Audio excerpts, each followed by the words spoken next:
Hi hello ನಮಸ್ಕಾರ welcome back to my channel. ನಾನು ನಿಮ್ಮ ಅಭಿಲಾಷ. ತುಂಬ ದಿನಗಳಿಂದ ನಾನು ಯಾವುದೇ ವಿಡಿಯೋನ ಅಪ್ಲೋಡ್ ಮಾಡಿಲ್ಲ. ಬರೀ ಒಂದೊಂದು ಶಾರ್ಟ್ಸ್ಗಳನ್ನ ಹಾಕಿದ್ದೆ. ನನಗೆ ಸ್ವಲ್ಪ ಹೆಲ್ತ್ ಪ್ರಾಬ್ಲಮ್ ಇದ್ದಿದ್ದ ಕಾರಣದಿಂದ ನಾನು ಯಾವ ವಿಡಿಯೋನು ಎಡಿಟ್ ಮಾಡೋಕ್ಕಾಗಿಲ್ಲ, ಹಾಗೆಯೇ ಅಪ್ಲೋಡ್ ಮಾಡೋಕ್ಕಾಗಿಲ್ಲ. ಕೆಲವೊಂದು ಮಧ್ಯ ವಿಡಿಯೋಗಳು ಮಾಡ್ತಿದ್ದೆ, ಬಟ್ ಅದನ್ನು ನಾನು ಅಪ್ಲೋಡ್ ಮಾಡೋದಕ್ಕೆ ಎಡಿಟ್ ಮಾಡ್ತಿರ್ಲಿಲ್ಲ, ಸುಮ್ಮನೆ ಆಗಿಬಿಡ್ತಿದ್ದೆ. ಒಂದು 2-3 ಶಾರ್ಟ್ಸು ಮತ್ತು ಯಾವುದೋ ಒಂದು ವಿಡಿಯೋನ ಅಪ್ಲೋಡ್ ಮಾಡಿದ್ದೆ ಅಂತ ಅನಿಸುತ್ತೆ. ಇನ್ನು ಈ ವಿಡಿಯೋ ಬಂದು ವರಮಹಾಲಕ್ಷ್ಮಿ ಹಬ್ಬದ ವಿಡಿಯೋ ಆಗಿದೆ. ಆವತ್ತಿನ ದಿನ ನಾನು ಸಿಂಪಲ್ಲಾಗಿ ಪೂಜೆ ಮಾಡಿದ್ದನ್ನು ನಾನು ರೆಕಾರ್ಡ್ ಮಾಡ್ಕೊಂಡಿದ್ದೆ. ಅದನ್ನು ಎಡಿಟ್ ಮಾಡಿ ಅಪ್ಲೋಡ್ ಮಾಡ್ತಾ ಇದ್ದೀನಿ. ಅದಕ್ಕೆ ಪ್ರಿಪ್ರೇಷನ್ ಬಂದು ಎಲ್ಲ ಕ್ಲೀನಿಂಗ್ ಇತ್ತಲ್ಲ, ಅದನ್ನೆಲ್ಲ ನಾನು ಸ್ವಲ್ಪ ವಿಡಿಯೋ ಮಾಡ್ಕೊಂಡಿದ್ದೆ. ಸ್ವಲ್ಪ ಮಾತ್ರ ವಿಡಿಯೋ ಮಾಡಿಕೊಂಡೆ. ವಿಡಿಯೋ ಮಾಡ್ಕೊಳ್ತಾ ನಾವು ಕೆಲಸ ಮಾಡ್ತೀವಿ ಅಂತಂತಂದರೆ ಅದಂತೂ ಆಗೋದೇ ಇಲ್ಲ. ಕೆಲವರು ಹೇಗೆ ಮಾಡ್ತಾರೆ ಅನ್ನೋದೇ ನನಗಂತೂ ಡೌಟ್ ಇದೆ. ನನಗಂತೂ ಆಗೋದಿಲ್ಲ. ಹಿಂಗೆ ವಿಡಿಯೋ ಮಾಡೋದು, ಪಾಸ್ ಮಾಡೋದು, ಮತ್ತು ಅದನ್ನು ವಿಡಿಯೋ ಮಾಡೋದು, ಅದು ನನಗೆ ಸ್ವಲ್ಪ ಕಷ್ಟ ಅನ್ನಿಸ್ತು. ಬರೀ ಏನು ಕಿಚನ್ ಕ್ಲೀನಿಂಗ್ ಇದೆ ಅದು ಮಾಡಬೇಕಾದ್ರೆ ಸ್ವಲ್ಪ ಇನಿಷಿಯಲಲ್ಲಿ ಒಂದು 10 ಮಿನಿಟ್ಸ್ ಅಷ್ಟೇ ವಿಡಿಯೋ ಮಾಡಿಕೊಂಡೆ. ಅದಾದ ನಂತರ ಬಟ್ಟೆ ಎಲ್ಲ ತೊಳಿಬೇಕಾದ್ರೆ ವಾಷಿಂಗ್ ಮಿಷಿನ್ಗೆ ಹಾಕಬೇಕಾದ್ರೆ ಅದೊಂದು ಸ್ವಲ್ಪ ವಿಡಿಯೋ ಮಾಡ್ಕೊಂಡಿದ್ದೆ ಅಷ್ಟೇ. ಇನ್ನು ವರಮಹಾಲಕ್ಷ್ಮಿ ಹಬ್ಬ, ಲಕ್ಷ್ಮೀ ಕೂರಿಸಿ ಹಬ್ಬ ಮಾಡೋದು ನಮ್ಮಮ್ಮ ಮನೆಯಲ್ಲಿ ಮಾಡ್ತಾಯಿದ್ರು. ಅದನ್ನು ನಾವು ತುಂಬ ಚಿಕ್ಕವರು ಇರುವಾಗಿಂದನೂ ನಮ್ಮಮ್ಮ ಮಾಡ್ತಿದ್ರು. ಇನ್ನು ನಮ್ಮ ಅತ್ತೆ ಮನೆಯಲ್ಲಿ ಲಕ್ಷ್ಮೀ ಕೂರಿಸಿ ಏನು ಮಾಡೋದಿಲ್ಲ, ಹೇಗೆ ದೇವ್ರ ಮನೆಯಲ್ಲಿ ಕಲಶ ಕೂರಿಸ್ತಾರೆ ಅದೇ ರೀತಿ ಮಾಡಿ ಒಂದು 5 ಜನಕ್ಕೆ ಅರ್ಶಿನ ಕುಂಕುಮ ಕೊಡ್ತಾರೆ.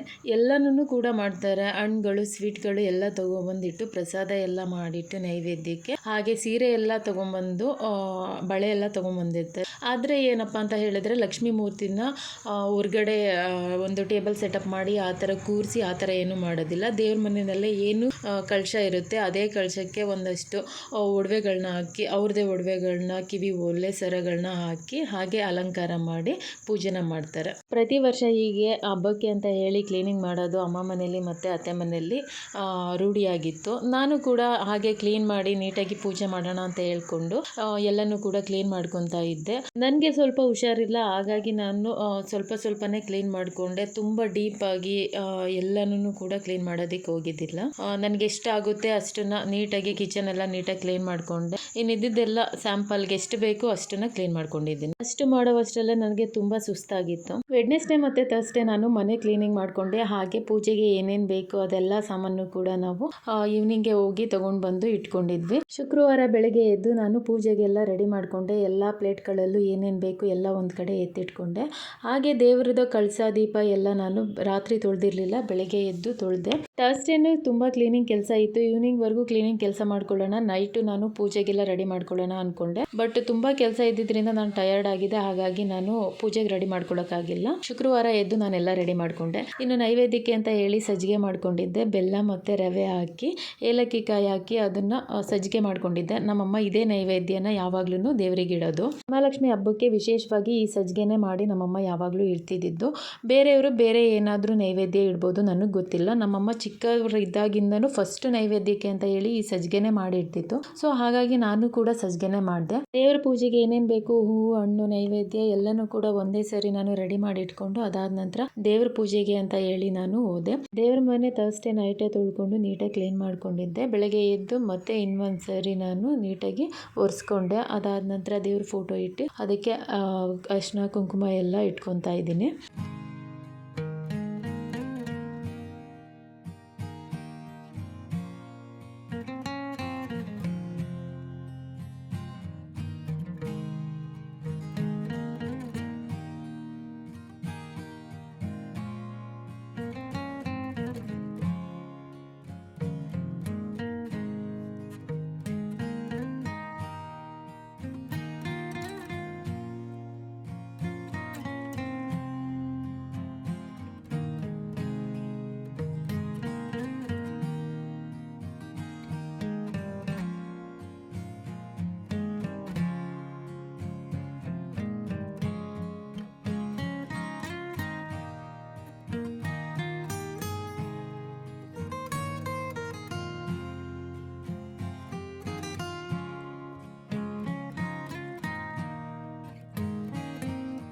ದೇವ್ರ ಫೋಟೋಗೆಲ್ಲ ಕುಂಕುಮ ಇಟ್ಕೊಂಡು ರೆಡಿ ಮಾಡಿಕೊಂಡೆ. ಅದಾದ ನಂತರ ಕಳಸನ್ನು ಕೂಡ ರೆಡಿ ಮಾಡ್ಕೊತಾ ಇದ್ದೀನಿ. ನಾರ್ಮಲ್ ಡೇಸಲ್ಲೂ ಕೂಡ ನಮ್ಮ ಮನೆಯಲ್ಲಿ ಕಳಸ ಇದೇ ಥರ ಇಟ್ಟಿರ್ತೀವಿ, ಹೀಗೇನೆ ಪೂಜೆ ಮಾಡೋದು. ನಮ್ಮ ಅತ್ತೆಯವರು ಕೂಡ ಇದೇ ರೀತಿ ಯಾವಾಗ್ಲೂ ಇದೇ ಥರ ಕಳಸ ಇಟ್ಟು ಪೂಜೆ ಮಾಡ್ತಾರೆ. ಶುಕ್ರವಾರ ಅಂತ ಹೇಳಿದ್ರೆ ಒಂದು 15 ದಿನ ಅಥವಾ 20 ಡೇಸ್ಗೆ ಒಂದ್ಸರಿ ಕಾಯಿ ಚೇಂಜ್ ಮಾಡ್ತಾರೆ. ನನಗೆ ಸರಿಯಾಗಿ ಮಾಹಿತಿ ಇಲ್ಲ ಯಾವಾಗಿಂದ ಅವರು ಆ ರೀತಿ ಕಾಯಿ ಕಳಸ ಇಟ್ಟು ಪೂಜೆ ಮಾಡ್ತಾರೆ ಅಂತ ಹೇಳಿ. ಅವ್ರು ಹೇಗೆ ಮಾಡ್ತಾರೋ ನಾನು ಕೂಡ ಅದೇ ರೀತಿ ದೇವ್ರ ಮನೆಯಲ್ಲಿ ಈ ಥರ ಇಟ್ಕೊಂಡಿದ್ದೀನಿ. ಇನ್ನು ನಮ್ಮ ತಾಯಿ ಮನೆಯಲ್ಲಿ ಈ ಥರ ಕಾಯಿ ಕಳಸ ಇಡೋದಿಲ್ಲ, ನೀರಿನ ಕಳಸ ಅಂತ ಬರುತ್ತಲ್ಲ ಅದನ್ನು ಇಟ್ಟು ಪೂಜೆ ಮಾಡ್ತಾರೆ ಡೈಲಿ. ವರಮಹಾಲಕ್ಷ್ಮಿ ಹಬ್ಬದಲ್ಲಿ ಮಾತ್ರ ಕಾಯಿ ಕಳಸ ಇಟ್ಟು ದೇವರಿಗೆ ಸೀರೆ ಎಲ್ಲ ಉಡಿಸಿ ಪೂಜೆ ಮಾಡ್ತಾರೆ. ಕೆಲವೊಬ್ಬರು ಹೇಳೋ ಪ್ರಕಾರ ಈ ಥರ ಕಾಯಿ ಕಳಸ ಡೈಲಿ ಮನೆಯಲ್ಲಿ ಇಡಬಾರ್ದು, ಲಕ್ಷ್ಮಿ ಇಟ್ಟಂಗೆ ಆಗುತ್ತೆ, ಅದಕ್ಕೆ ಡೈಲಿ ನೈವೇದ್ಯ ಇಡಬೇಕು, ಡೈಲಿ ಪೂಜೆ ಮಾಡಬೇಕು 2 ಟೈಮ್ಸು ಅಂತ ಹೇಳ್ತಾರೆ. ಅದಕ್ಕಾಗಿ ಡೈಲಿ ನಾವು ಇಡಬೇಕಾದ್ರೆ ನೀರಿನ ಕಳಸ ಇಟ್ಕೊಬೇಕು ಅಂತ ಹೇಳ್ತಾರೆ. ಆದರೆ ನಮ್ಮ ಮನೆಯಲ್ಲಿ ನಮ್ಮ ಅತ್ತೆಯವರು ಮೊದಲಿನಿಂದಲೂ ಇದೇ ಥರ ಪೂಜೆ ಬಂದಿದ್ದಾರೆ. ನಾನು ಮತ್ತೆ ಇದನ್ನು ಚೇಂಜ್ ಮಾಡೋದಕ್ಕೆ ನನಗೇನೋ ಅನಿಸಿಲ್ಲ, ಸರಿ ಅದನ್ನೇ ಕಂಟಿನ್ಯೂ ಮಾಡ್ಕೊಂಡು ಹೋಗೋಣ ಅಂತಂತ ಹೇಳಿ ನಾನು ಕೂಡ ಅದೇ ರೀತಿ ಇಟ್ಕೊಂಡಿದ್ದೀನಿ. ಇನ್ನು ದೇವ್ರ ಪೂಜೆ ಮಾಡಬೇಕಾದ್ರೆ ಸ್ವಲ್ಪ ತಾಳ್ಮೆಯಿಂದ ಸಮಾಧಾನದಿಂದ ನಿಧಾನವಾಗಿ ಪೂಜೆ ಮಾಡಿದ್ರೆ ನಮ್ಮ ಮನಸ್ಸಿಗೆ ಒಂಥರ ಖುಷಿ ಆಗುತ್ತೆ, ಏನೋ ಒಂಥರ ನೆಮ್ಮದಿ ಸಿಗುತ್ತೆ. ನನಗೆ ಎಸ್ಪೆಷಲಿ ನನಗೆ ಅನಿಸುತ್ತೆ, ಓಕೆ ನಿಧಾನವಾಗಿ ನೆಮ್ಮದಿಯಾಗಿ ಪೂಜೆ ಮಾಡಬೇಕಪ್ಪ ಅಂತಂತ ನನಗನ್ಸುತ್ತೆ. ನಮ್ಮ ಮನೆಗಳಲ್ಲಿ ಯಾವ ಥರ ಪೂಜೆ ಮಾಡ್ತಾರೆ ಅದನ್ನು ನಾವು ಮೊದಲಿನಿಂದ ನೋಡ್ಕೊಂಡು ಬಂದಿರ್ತೀವಿ. ಅದೇ ರೀತಿ ಪೂಜೆ ಮಾಡಿಕೊಂಡ್ರೆ ನಮಗೆ ಸಮಾಧಾನ ಆಗಿರುತ್ತೆ. ಈಗಿನ ಟ್ರೆಂಡಲ್ಲಿ ಬೇರೆ ಬೇರೆ ಕೆಲವೊಬ್ಬರು ಕೆಲವೊಂದನ್ನು ಹೇಳ್ತಾರೆ, ಕೆಲವೊಂದು ವೀಡಿಯೋಗಳು ನೋಡಿದ್ರೆ ಏನೇನೋ ಹೇಳ್ತಾರೆ, ಅದನ್ನೆಲ್ಲ ಮಾಡ್ಕೊತ ಕುತ್ಕೊಳ್ಳೋಕ್ಕಾಗಲ್ಲ. ನಾವು ನಮ್ಮ ಮನೆಯಲ್ಲಿ ನಮ್ಮಮ್ಮ ಅಥವಾ ನಮ್ಮ ಅತ್ತೆಯವ್ರು ಏನು ಮಾಡ್ಕೊಂಡು ಬಂದಿದ್ರು ಆ ರೀತಿ ಪೂಜೆ ಮಾಡಿದಾಗ ಒಂಥರ ನೆಮ್ಮದಿಯಾಗಿ ಇರ್ಬೋದು. ಅದಿಲ್ಲ ಇದಿಲ್ಲ, ಅವ್ರು ಹಂಗೆ ಮಾಡಿದ್ರು ಅಂತ ಅಂದ್ಕೊಂಡು ನಾವು ಅದನ್ನು ನಮ್ಮ ಮನೆಯಲ್ಲಿ ಇಂಪ್ಲಿಮೆಂಟ್ ಮಾಡ್ತಾ ಹೋದರೆ ಅದು ಟೆನ್ಷನ್ನೇ ಆಗಿರುತ್ತೆ, ಮತ್ತು ನಮಗೆ ನೆಮ್ಮದಿನೇ ಅಂತ ಅನ್ಸೋದೇ ಇಲ್ಲ. ನನಗೆ ಕಳಸಕ್ಕೆ ಕಾಯಿ ಮತ್ತು ಎಲೆ 2 ಇಟ್ಟು ಹಾಗೆ ಅರಿಶಿನ ಕುಂಕುಮ ಇಟ್ಟೆ. ಕಾಯಿಗೆ ನಾನು ಮೊದಲೇನೆ ಅರಿಶಿನ ಎಲ್ಲ ನೀಟಾಗಿ ಸ್ಪ್ರೆಡ್ ಮಾಡ್ಕೊಂಡಿದ್ದೆ, ಅದು ಲೈಟಾಗಿ ಕಾಣಿಸ್ತಾ ಇದೆ. ತುಂಬ ಡಾರ್ಕ್ ಆಗಿ ನಾನು ಅರಿಶಿನ ಹಾಕೋದಕ್ಕೆ ಹೋಗಿಲ್ಲ. ಅದಾದ ನಂತರ ನಾನು ದೀಪಗಳನ್ನ ಹಚ್ಕೊಳ್ಳೋದಕ್ಕೆ ರೆಡಿ ಮಾಡಿಕೊಂಡೆ. ತುಪ್ಪ ದೀಪ ಹಚ್ಚೋಣ ಅಂತ ಹೇಳಿ ತುಪ್ಪ ತೊಗೊಂಬಂದಿದ್ದೆ, ಅದನ್ನೇ ಹಚ್ಚಿದೆ. ಹಾಗೆ ಒಂದು ಗಣೇಶ ಐಡಲ್ ತಂದಿದ್ದೆ ಹೊಸದು, ಅದನ್ನು ಕೂಡ ನಾನು ನೀಟಾಗಿ ಕುಂಕುಮ ಎಲ್ಲ ಇಟ್ಟು ರೆಡಿ ಮಾಡ್ಕೊತಾ ಇದ್ದೀನಿ. ಇದನ್ನು ನಾವು 1 ವೀಕ್ ಬ್ಯಾಕ್ ನಾವು ಕಾಮಧೇನು ಅನ್ನೋ ಒಂದು ಟೆಂಪಲ್ಗೆ ಹೋಗಿದ್ವಿ. ಅದು ಒಂದು ಮಿನಿ ಮಂತ್ರಾಲಯ ಥರ ಇದೆ, ಅಲ್ಲಿಗೆ ಹೋಗಿದ್ವಿ. ಅವ್ರ ಫ್ರೆಂಡ್ ಜೊತೆನಲ್ಲಿ ಕರ್ಕೊಂಡು ಹೋಗಿದ್ರು. ನಾನು ಯಾವುದನ್ನು ಕೂಡ ವಿಡಿಯೋ ಮಾಡ್ಕೊಂಡಿಲ್ಲ. ಬರಬೇಕಾದ್ರೆ ಅಲ್ಲಿಂದ ನಾನು ಒಂದು ಕಾಮಧೇನು ಐಡಲ್ಲು ಮತ್ತು ಇದು ಗಣೇಶ ಮತ್ತು ಇನ್ನೊಂದು ಅಂಬೆಗಾಲ್ ಕೃಷ್ಣ, ಇದು 3 ತಗೊಂಡೆ. ರಾಘು ಅವರು ಬೇಡ ಒಂದೇ ತಗೋ ಸಾಕು ಅಂತ ಹೇಳಿದ್ರು. ಇನ್ನೊಂದ್ಸರಿ ಬಂದಾಗ ಇನ್ನೊಂದು ತಗೊಳ್ಳೋವಂತೆ ಅಂತ ಹೇಳಿದ್ರು. ಸರಿ ಅಂತ ಹೇಳಿ ನಾನು ಲಾಸ್ಟಿಗೆ ಗಣೇಶ ಫಸ್ಟ್ ತಗೊಂಡ್ಬಿಡೋಣ, ಇನ್ನು ಮಿಕ್ಕಿದ್ದೆ ಬೇರೆ ಬೇರೆ ಕಡೆ ಹೋದಾಗ ಬೇರೆ ಬೇರೆ ಕಡೆ ತಗೊಳ್ಳೋಣ ಅಂತ ಹೇಳಿ ಗಣೇಶ ಮಾತ್ರ ತಗೊಂಡು ಬಂದೆ. ದೇವರಿಗೆ ಕಳಸಕ್ಕೆ ಹಾಗೆ ದೀಪಗಳಿಗೆಲ್ಲ ಕುಂಕುಮ ಎಲ್ಲ ಹಚ್ಚಿ ಆಯ್ತು. ಇವಾಗ ನಾನು ಹೂವನ್ನ ಎಲ್ಲದಕ್ಕೂ ಇಟ್ಕೊತಾ ಇದ್ದೀನಿ. ಹೂವು ನಾನು ಬಿಡಿ ಹೂವು ತಗೊಂಡು ಬಂದು ಅದನ್ನ 3 ಹೂವು ಯೆಲ್ಲೋ ಕಲರು ಮಧ್ಯದಲ್ಲಿ ಒಂದು ರೋಸ್ನ ಹಾಕಿ ನೀಟಾಗಿ ಕಟ್ಕೊಂಡಿದ್ದೆ, ಕೆಳಗಡೆ ಟೈ ಮಾಡ್ಕೊಂಡಿದ್ದೆ. ಸೊ ಹಾಗಾಗಿ ಗುಚ್ಚಿ ಗುಚ್ಚಿ ತರ ಬಂದಿದೆ. ಈ ತರ 2 ಮಾರು ತಗೊಂಡ್ ಬಂದು ಅದನ್ನ ಕಟ್ ಮಾಡಿ ನಾವು ದೇವ್ರ ಫೋಟೋಗೆ ಇಟ್ಟಾಗ ಅದು ಅಷ್ಟಾಗಿ ಚೆನ್ನಾಗಿ ಕಾಣಿಸಲ್ಲ. ಈ ತರ ಬಿಡಿ ಹೂವನ್ನೇ ತಗೊಂಡು ಸ್ವಲ್ಪ ಟೈಮ್ ಆಗುತ್ತೆ, ಏನಾಗಲ್ಲ, ಒಂದು 5 ರಿಂದ 10 ನಿಮಿಷ ಆಗುತ್ತೆ, ಒಂದು 10-15 ರೆಡಿ ಮಾಡ್ಕೊಳ್ಳೋದಕ್ಕೆ. ಆರಾಮಾಗಿ ಕಟ್ಕೊಬೋದು. ನಾನೆಲ್ಲ ಹೂವನ್ನು ಕೂಡ ಬಿಡಿ ಹೂವನ್ನೇ ತಗೊಂಡು ಬಂದಿದ್ದೆ, ಮಲ್ಲಿಗೆ ಹೂವು ಕೂಡ ಹಾಗೆ ನಾನೇ ಕಟ್ಟಿದ್ದೆ. ಇನ್ನು ನಾನು ಕಳಸಕ್ಕೆ ಖರ್ಜೂರ ಮತ್ತೆ ಕಲ್ಸಕ್ಕರೆ ಅದನ್ನೆಲ್ಲ ಹಾಕೋದು ಮರ್ತ್ಕೊಂಡ್ಬಿಟ್ಟಿದ್ದೆ. ಇವಾಗ ನೆನಪಾಯ್ತು, ಅದನ್ನ ಹಾಕ್ಬಿಟ್ಟು ಅದಾದ ನಂತರ ನಾನು ಗೆಜ್ಜೆ ವಸ್ತ್ರ ಹಾಕೊಳ್ಳೋಣ ಅಂತ ಹೇಳಿ ರೆಡಿ ಮಾಡ್ಕೊತಾ ಇದ್ದೀನಿ. ಗೆಜ್ಜೆ ವಸ್ತ್ರ ತುಂಬ ದೊಡ್ಡದಾಗಿತ್ತು, ಅದನ್ನ ಈ ಮೂರ್ತಿಗಳಿಗೆಲ್ಲ ದೇವ್ರನ್ನ ಕೂರಿಸಿರ್ತಾರಲ್ಲ ಸೀರೆ ಹಾಕಿ ಅದಕ್ಕೆಲ್ಲ ಹಾಕ್ಬೇಕಾದ್ರೆ ತುಂಬ ಚೆನ್ನಾಗಿ ದೊಡ್ಡದಾಗಿ ಹಾಕ್ಬೋದು. ನಾನು ಕೂರಿಸಿರೋದು ಕಳಸಕ್ಕೆ ತುಂಬ ದೊಡ್ಡದಾಗ್ತಾ ಇತ್ತು. ಅದನ್ನು ಹಿಂಗೆ ಹಾಕ್ಲಾ ಅಥವಾ 4 ಎಳೆ ಮಾಡಲಾ 2 ಎಳೆ ಮಾಡಲಾ ಅಂತ ಯೋಚನೆ ಮಾಡಿಕೊಂಡು ಒಂದು 5 ನಿಮಿಷ ಆಗುವಷ್ಟು ಅದನ್ನೇ ಮಾಡಿದ್ದೀನಿ. ಮೇಲಿಂದ ಹಾಕ್ಲಾ ಕೆಳಗಡೆಯಿಂದ ಹಾಕ್ಲಾ ಹೇಗೆ ಅಂಟಿಸ್ಲಿ ಗೊತ್ತಾಗ್ತಾ ಇರಲಿಲ್ಲ ನನಗೆ. ಅದಾದಮೇಲೆ ಹೇಗೋ ಹಿಂಗೆ ಲಾಸ್ಟಲ್ಲಿ ಒಂದು 4 ಎಳೆ ಬಂತು. 4 ಎಳೆನೂ ಮಾಡಿ ತುಪ್ಪದಲ್ಲಿ ಒಂದು ತುದಿನ ಅಂಟಿಸ್ಬಿಟ್ಟು ಈ ಥರ ಹಾಕ್ತೆ.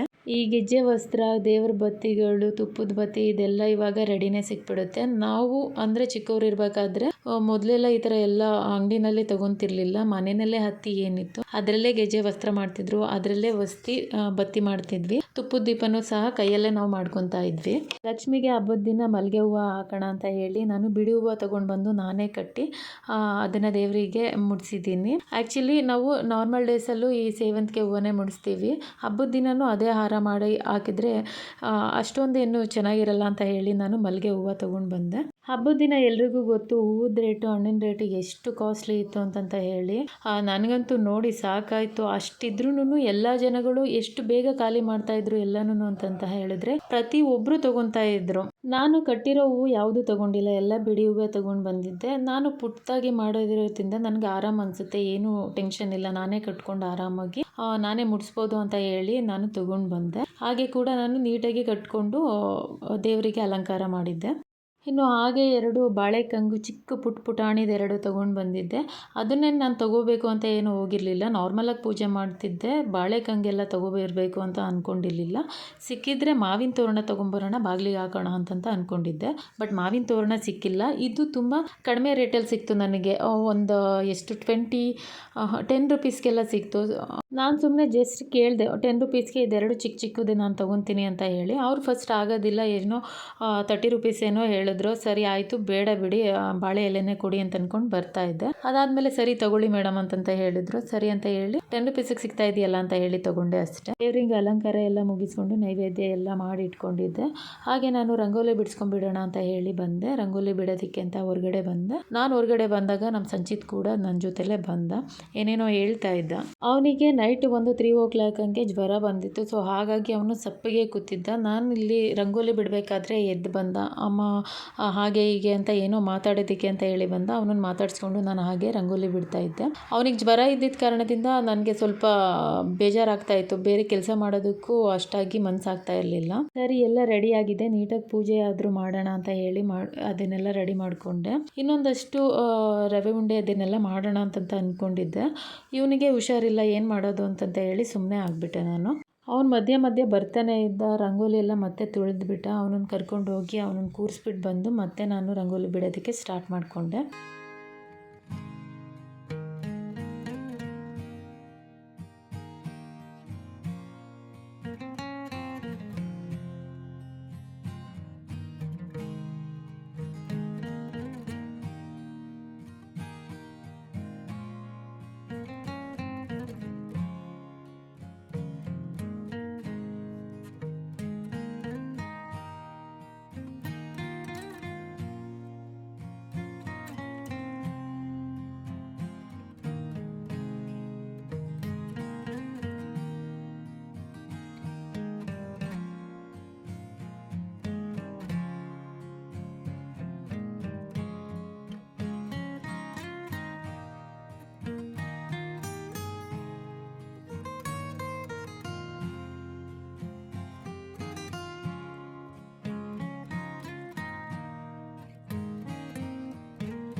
ರಂಗೋಲಿ ಎಲ್ಲ ಬಿಡಿಸಿದ್ದಾಯಿತು. ಲಾಸ್ಟ್ ಫಿನಿಶಿಂಗಲ್ಲಿ ಈ ಥರ ಕಾಣಿಸ್ತಾ ಇದೆ ನಾನು ಬಿಡಿಸಿದ ರಂಗೋಲಿ. ನನಗಿಷ್ಟ ಆಯಿತು.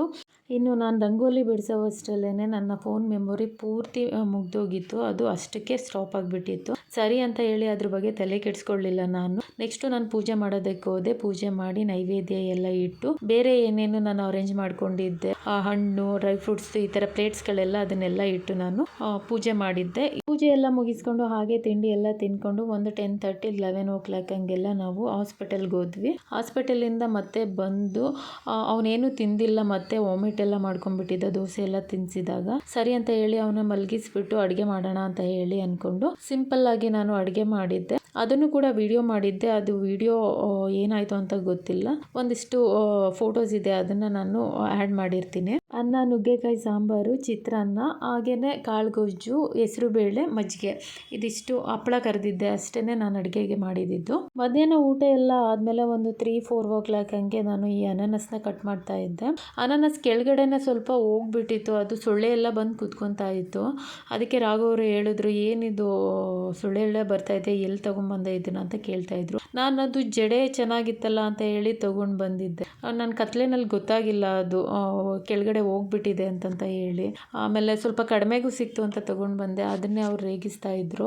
ನೀನು ಕರೆಕ್ಟಾಗಿ ತಂದಿದ್ದೀಯಾ, ನಿಂದೇನು ತಪ್ಪಿಲ್ಲ, ನೀನು ಎಷ್ಟು ದುಡ್ಡು ಕೊಟ್ಟಿದ್ಯಾ ಅಷ್ಟು ಕರೆಕ್ಟಾಗಿ ಕೊಟ್ಟಿದ್ದಾರೆ ಅಂತ ಹೇಳ್ತಾ ಇದ್ರು. ಸರಿ ಬಿಸಾಡು ಅಂತ ಹೇಳಿ ಎತ್ತಿಟ್ಟಿದ್ರು. ನಾನು ಅದನ್ನು ಕರೆಕ್ಟಾಗಿ ತೆಗಿಯೋಣ, ಎಲ್ಲಿ ಹೋಗಿದೆ ಅದಷ್ಟನ್ನು ತೆಗೆದ್ಬಿಟ್ಟು ಚೆನ್ನಾಗಿರೋದನ್ನು ಕಟ್ ಮಾಡೋಣ ಅಂತ ಹೇಳಿ ತೊಗೊಂಡು ನೀಟಾಗಿ ಕಟ್ ಮಾಡಿಬಿಟ್ಟು ಅರ್ಧ ಎಲ್ಲ ಹೋಗಿತ್ತು, ಒಂದು 40% ಎಲ್ಲ ಹೋಗಿತ್ತು, ಇನ್ನು 60% ಅಷ್ಟಿತ್ತು. ಅದನ್ನು ನೀಟಾಗಿ ಕಟ್ ಮಾಡಿ ಅದಕ್ಕೆ ಸ್ವಲ್ಪ ಸಾಲ್ಟ್ ಎಲ್ಲ ಹಾಕ್ಕೊಂಡು ಇಬ್ಬರು ತಿಂದ್ವಿ. ಊಟ ಎಲ್ಲ ಆದಮೇಲೆ ಅನಾನಸ್ ಎಲ್ಲ ತಿಂದ್ಕೊಂಡು ಒಂದು 1 ಅವರ್ ರೆಸ್ಟ್ ಮಾಡಿದ್ದಾಯಿತು. ಸುಮ್ಮನೆ ಕೂತ್ಕೊಂಡು ಟಿ ವಿ ನೋಡಿದೆ.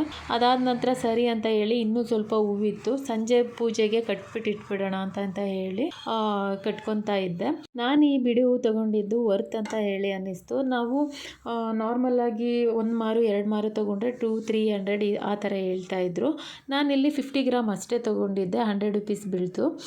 ಅದಕ್ಕೆ ನಾನು ಬೆಳಗ್ಗೆ ಪೂಜೆಗೂ ಅದನ್ನು ಕಟ್ಟಿ ದೇವ್ರಿಗೆ ಮುಡಿಸಿದ್ದೆ, ಸಾಯಂಕಾಲ ಪೂಜೆಗೂ ಒಂದಿಷ್ಟು ಕಟ್ಟಿ ಮುಡಿಸ್ದೆ. ಇನ್ನೂ ಸ್ವಲ್ಪ ಮಿಕ್ಕಿತ್ತು, ಅದನ್ನು ನಾನು ಯಾರಿಗೂ ಕುಂಕುಮ ಅಷ್ಟಾಗಿ ಕೊಡೋದಕ್ಕೆ ಹೋಗಲ್ಲ. ನಮ್ಮ ಓನರ್ ಅವರು ಪಕ್ಕದ ಮನೆ ಒಬ್ಬರು ಆಂಟಿ ಇದ್ದಾರೆ, ಒಂದೆರಡು ಇಬ್ರಿಗಾಗುವಷ್ಟು ನಾನು ಕಟ್ಟಿ ಇಟ್ಟಿದ್ದೆ. ಲಾಸ್ಟ್ ಇಯರ್ ಕೂಡ ಮನೆ ಹತ್ರನೇ ಬಂದಿದ್ದರು ಬೆಳಿಗ್ಗೆ ಟೈಮು ಅಂತ ಹೇಳಿ ನಾನು ಒಂದು 50 ಗ್ರಾಮ್ ತಗೊಂಡು ಕಟ್ಟಿ ಮುಡಿಸಿದ್ದೆ. ನನಗದು ನೆನಪಿತ್ತು, ಸರಿ ಲೂಸ್ ಹೂವು ಸಿಕ್ಕಿದ್ರೆ ಈ ಥರ ಕಟ್ಕೊಬೋದಲ್ಲ ಅಂತ ಹೇಳಿ ನಾನು ಈ ವರ್ಷವೂ ಕೂಡ ಈ ಥರ ಲೂಸ್ ಹೂವನ್ನೇ ತೊಗೊಂಡು ಬಂದು ಕಟ್ಟಿದ್ದೆ. ಹೇಗಿದ್ದರೂ ಭಕ್ತಿಯಿಂದ ಪೂಜೆ ಮಾಡ್ತಾ ಇದ್ದೀವ, ನಾವೇ ನಮ್ಮ ಶ್ರಮದಿಂದ ಹೂವು ಕಟ್ಟಿ ದೇವ್ರಿಗೆ ಮುಡಿಸಿದಾಗ ಇನ್ನೂ ಒಂದು ಸ್ವಲ್ಪ 10-20% ಜಾಸ್ತಿನೇ ಖುಷಿಯಾಗುತ್ತೆ. ನಾನೇ ನನ್ನ ಕೈಯಾರ ದೇವರಿಗೆ ಹೂವು ಕಟ್ಟಿ ಮುಡಿಸಿದ್ದೀನಿ ಅನ್ನೋ ಸ್ಯಾಟಿಸ್ಫ್ಯಾಕ್ಷನ್ ಇರುತ್ತೆ. ಬೆಳಿಗ್ಗೆ ಹೂವನ್ನ ತೆಗೆದುಬಿಟ್ಟು ಈಗ ಸಾಯಂಕಾಲ ಬೇರೆ ಹೊಸ ಹೂವನ್ನ ಕಟ್ಟಿದ್ನಲ್ಲ ಅದನ್ನು ಹಾಕೋಣ ಅಂತ ಹೇಳಿ ಅಂದ್ಕೊಂಡೆ. ಆದರೆ ಬೆಳಿಗ್ಗೆ ಹೂವು ಇನ್ನೂ ಬಾಡು ಇರಲಿಲ್ಲ, ಅದು ತುಂಬ ಚೆನ್ನಾಗಿ ಕಾಣಿಸ್ತಾ ಇತ್ತು. ಅದನ್ನು ಯಾಕೆ ಎತ್ತೋದು ಅಂತ ಹೇಳಿ ಅದನ್ನು ರೌಂಡಾಗಿ ಒಂಥರ ಪುಟಾಣಿ ಹಾರ ಥರ ಆಗೋ ಥರ ಕೆಳಗಡೆಯಿಂದ ನಾನು ಅದನ್ನು ಮುಡಿಸ್ದೆ. ಇನ್ನು ಇದಿಷ್ಟು ನನ್ನ ವರಮಹಾಲಕ್ಷ್ಮಿ ಹಬ್ಬದ ವಿಡಿಯೋ ಆಗಿದೆ. ನನಗೆ ಓಕೆ ಸಿಂಪಲ್ಲಾಗಿ ಚೆನ್ನಾಗಿ ನನಗೆ ತೃಪ್ತಿ ಆಗೋ ಥರ ಪೂಜೆ ಮಾಡಿದ್ದೀನಿ ಅಂತ ಹೇಳಿ ನನಗನ್ನಿಸ್ತು. ಕೆಲವ್ರಿಗೆ ಅನಿಸ್ಬೋದು ತುಂಬ ಇಷ್ಟು ಸಿಂಪಲ್ಲಾಗಿ ಪೂಜೆ ಮಾಡಿರೋದೆ ಏನು ಮಹಾ ಅಂತಂತ ಅನಿಸ್ಬೋದು.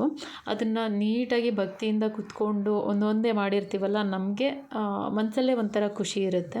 ನನಗಿನ್ನೂ ಪ್ಲ್ಯಾನ್ ಇತ್ತು, ಇನ್ನು ಕೆಳಗಡೆ ಎಲ್ಲ ಬ್ಲೌಸ್ ಪೀಸ್ ಇತ್ತು, ಅದನ್ನೆಲ್ಲ ನೀಟಾಗಿ ಸ್ಪ್ರೆಡ್ ಮಾಡಿ ಅದೆಲ್ಲ ಮಾಡಬೇಕು ಅಂತ ಅಂದ್ಕೊಂಡೆ.